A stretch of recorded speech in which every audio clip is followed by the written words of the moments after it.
Merry Christmas, everyone. I've got a story of the ghost of Christmas past. It's something that occurred in 2007, just a few days before Christmas. I had lost my dad around the 19th, and he was buried on the 21st. And I remember coming home from the funeral, and, there was family here, and after everybody left, I had just a few hours to go before I had to get up and go to work. So I had to lay down for a nap. And I remember everyone was gone. It was cold. I turned the lights down and I went in and laid down. It was going to take a nap and then get up in a few hours and, like I said, go to work. I left my bedroom door open. And it was just me. I could hear cars going by outside, and I could hear the heater on. And sounds just seemed to echo. The finalization of losing my dad and it being Christmas was really hard.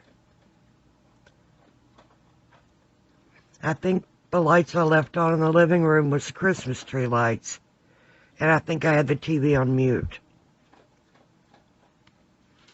And I was laying there trying to sleep, or trying to get to sleep, and I heard this noise. And it was loud. It was kind of like a boom and then another noise that wasn't as loud as the first one. And it sounded close. It was kind of scary. It sounded like it was in the house. And it was just me in the house. There was no one else. There were no animals at the time. And so I tried to logically explain it and think, well, maybe something on the front porch shifted and fell. But I thought, I shouldn't hear it that loud if it's on the front porch and outside. So needless to say, I was kind of alarmed. And I just laid there. I was kind of too scared to get up and see what it was. I just wanted to listen for more noises, and there was no more.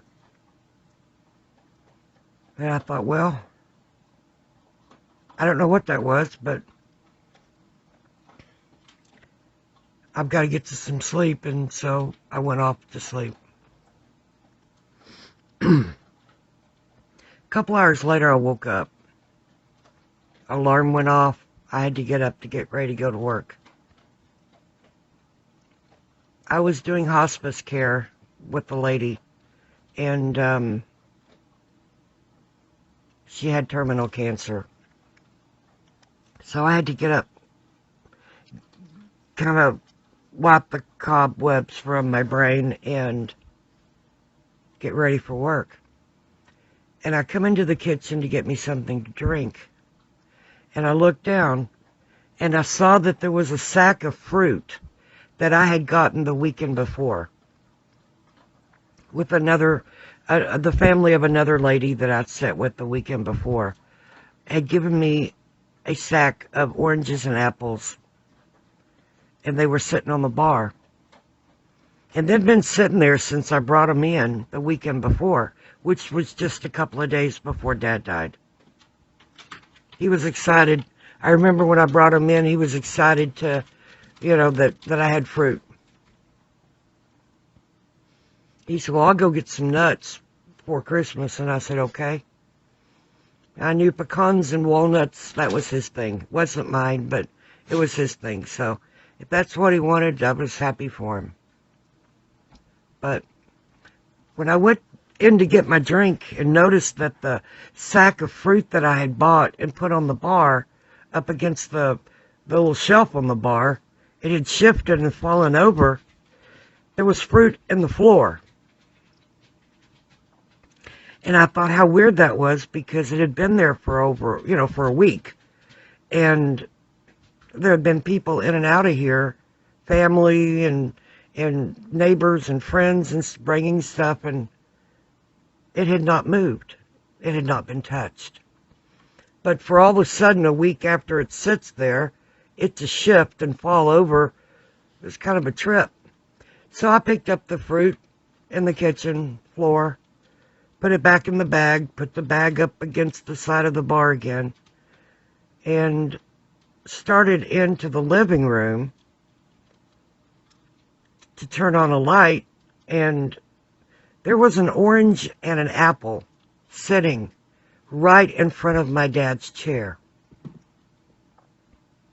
His recliner was on the north side of the living room. And where the orange and apple was where his feet would be if he was sitting in his chair. And to the left of that was the sack of pecans that he had went into town and bought at Albertsons the day he died. He died that night, and earlier that day, early morning, he had gone into Albertsons and bought the pecans. So they were right there to the left of his chair in front of his desk. And to the right, just less than a foot over, was the apple and orange. And I thought, what in the hell? How can fruit that's been sitting in a bag for a week shift, fall over, bounce off a cooler, because there was a cooler on the floor up against the back of the bar, and then those two of the pieces of fruit bounce the opposite direction 6 feet and then over 2 feet. And I thought, physics doesn't work that way. Once something starts momentum going one direction, it'll continue that direction unless it meets resistance. And yeah, it might bounce back a little, but not 6 feet and over 2. And so when I saw that, I stood there and looked at it and I went, yeah, I don't know what to make of that. I knew there were nobody else in here. I changed the locks after the funeral. And I knew that there was no animals in here that could have done that. But somehow that sack of fruit fell towards the west, bounced off the contents, some of it, bounced off the cooler, and then bounced to the east 6 feet, and then to the north over 2 feet, to the north. And I thought, yeah, that's not the way physics works. I mean, I'm no Einstein or scientist, but yeah, I know better than that. So I just stood there and looked at the fruit at the foot of Dad's chair and shook my head, and I thought, yeah, I can't deal with this right now. I got to go to work. So I went in, washed my face, and went to work. All night long, I kept thinking about that, trying to figure out what the hell had happened and how it could have happened or why. Couldn't figure it out. Well, the next day when I get off work, I come home. I go in the kitchen to get me something to drink, and I see the coffee maker on the counter. This coffee maker was a gift to my dad's. Now, for years, he had complained about every coffee maker he ever had there was a problem with. He didn't like the way it tasted, or didn't like the way it made, or didn't like the way he poured the water in it, or the lid wasn't right, or something. There was always an issue. He always tried to find. He was on the search, the quest, for the perfect coffee maker. And no matter where he looked, no matter how cheap one was at a yard sale, he'd get it and try and always have a problem with it. He couldn't figure it out. Couldn't find the right one. Well, then that put me on a quest, of course, to find him the right one. His birthday was only a few days after Christmas, so he really never got much of a birthday. So my goal was to get him one for his birthday. Or Christmas, whichever. But I wanted him to have a birthday gift and a Christmas gift under the tree. Well, probably a week and a half or so before Christmas, maybe closer to 2 weeks, I found the right coffee maker. I mean, it even looked nice. It was black and it had this really cool blue light, which I love blue. Cool blue light that lit it up, and you could program it. It would make coffee in the morning where you didn't even have to touch it.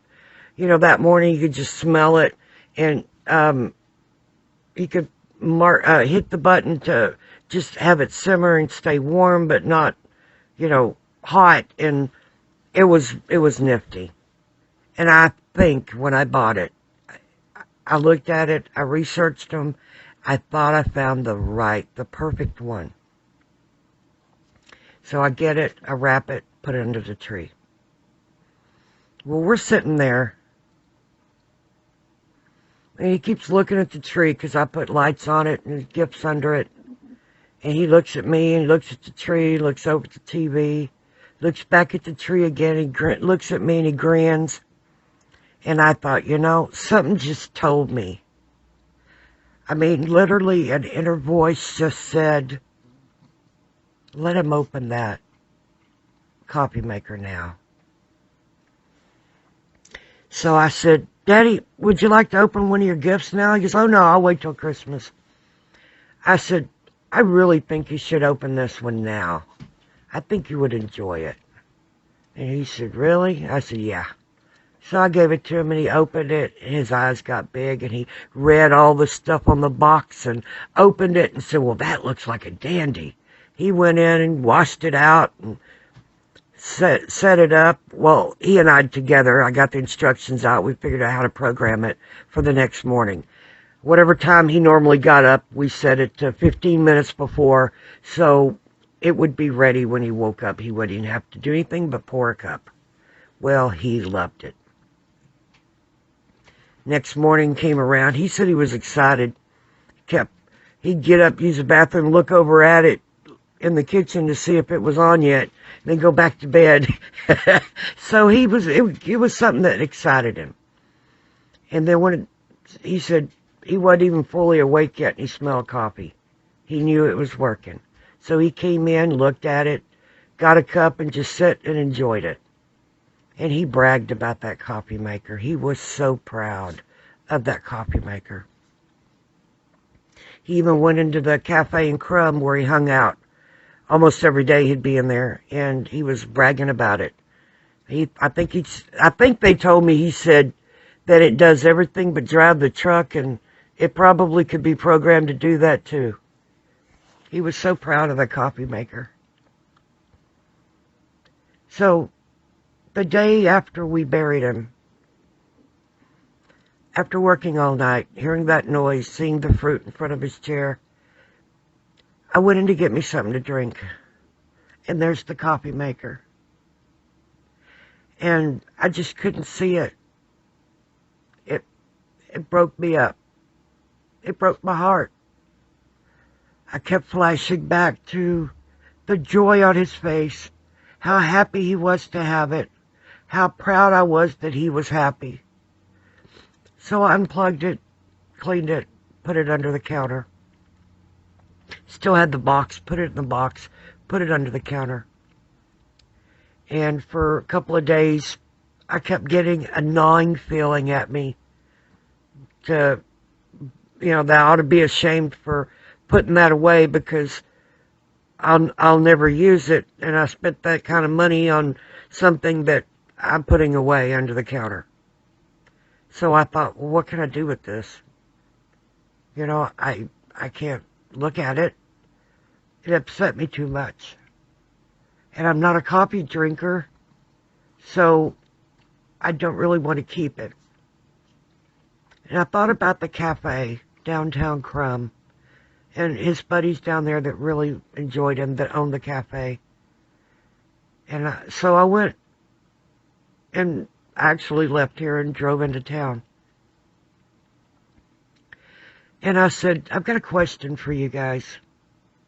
I said, you remember the coffee maker that I gave Dad before he died? And they said, oh yeah, he loved that thing. And I said, well, I can't look at it. It makes me sick. It just rips my heart. And I feel guilty for putting it away, because I can't look at it. And I said, I don't think he's happy about that, putting it away. I said, I think he would be happy with me giving it to you. So will you use it here in the cafe in his memory? And if you ever sell the cafe, take it with you. He would want that.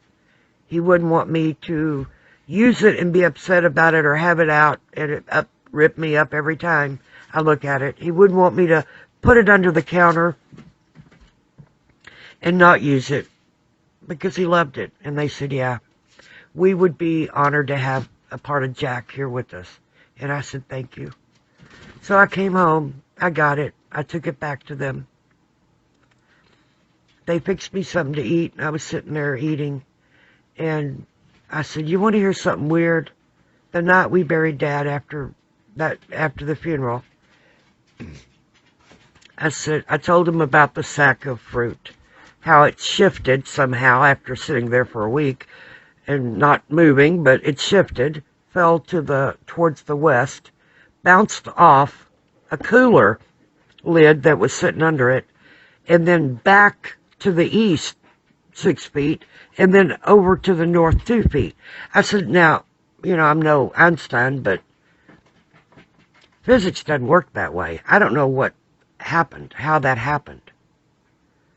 But there was an orange and an apple sitting in front of my dad's chair, right beside the sack of pecans he had bought the morning he died, just hours before he died.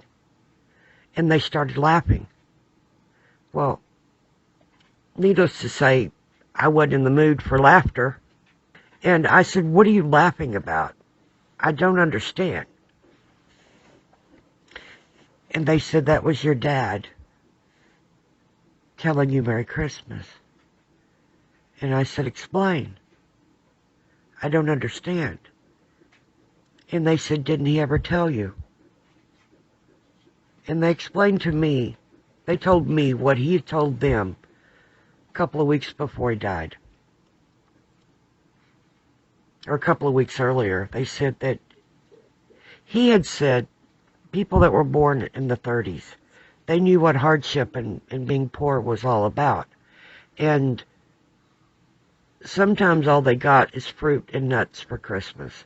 And so whenever there was oranges and apples and nuts, then they knew it was Christmas. And they were really grateful. And that was like the magic thing for them. And I said, that explains a lot. When I was growing up, he always made sure, right before Christmas, we got a fruit basket, oranges and apples. And when I say basket, Mom would get the basket out, or a big bowl, and he'd put fruit in it. And then he would give her money to go to the nut house, or he would go to the nut house, which was a store. They called it the nut house. And you could buy all kinds of nuts by the pound or half pound. But that morning, just hours before he died, probably about 12 hours before he died, he went into town and went and got nuts because he knew he already had fruit here because I'd brought it home the weekend before. So for him, that was Christmas. And they explained to me the orange and apple in front of his chair was his way of wishing me Merry Christmas. I've thought about the older people that were either neighbors or friends or parents of friends that are local, and I've got little sacks, and I put an apple, an orange, or 2 oranges, and a banana, and lots of walnuts, and almonds and some other little candies and cookies in it and a card. And I've given it to them. A lot of people don't know about that tradition. About the old folks, the people that are in their 80s or 90s now. But to them, if they had oranges and apples and nuts, it was Christmas. That was the magic of Christmas. I remember before Dad passed, he and I were talking about ghosts and spirits and such. I had been a ghost hunter for many, many years. And I told him, if it's possible, visit me. You'll always be welcome here. I won't be freaked out. I might not realize it's you, but please come. Give me a sign. Well, I guess he gave me a sign. He wished me Merry Christmas.